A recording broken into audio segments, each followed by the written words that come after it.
এই যে দেখেন গুড়ের সেরা যে করে নিচ্ছি, নারকেল দিয়ে দিয়েছি, গুড় কেটে পানি দিয়ে ফার্স্টে এটা মানে গলায় নিচ্ছি।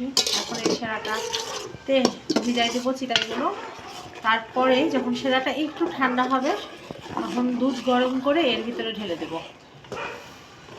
আপনারা কে কেমন করে করেন জানি না, তবে আমার করাটা কেমন লাগলো সেটা অবশ্যই জানাবেন।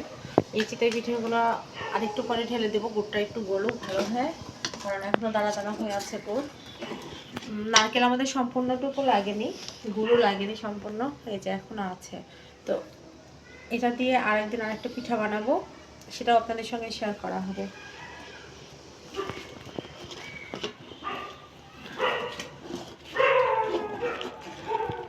তো পাশে থাকেন, সঙ্গে থাকেন, সব কিছু শেয়ার করবো।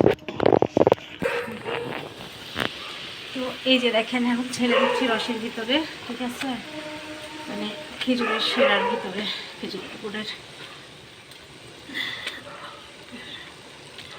হচ্ছে কি সুন্দর হয়। তো এটা মানে ভিতরে রসটা টানার আগেই কিন্তু আমি দুধটা অ্যাড করে দেবো এটার সঙ্গে।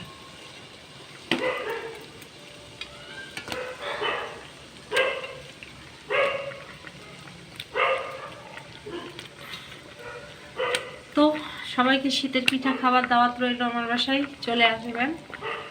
আর আমাদের ভিডিওগুলো কেমন লাগে অবশ্যই জানাবেন, আমাদের পাশে থাকবেন সবসময়, আমাদের জন্য বেশি বেশি দোয়া করবেন। আবারও বলছি যে আমার বাবাটার জন্য একটু বেশি করে দোয়া করেন, আল্লাহ যেন তাকে আমার হায়াতটাও দিয়ে দেয়, সে যেন তাড়াতাড়ি সুস্থ হয়ে উঠতে পারেন।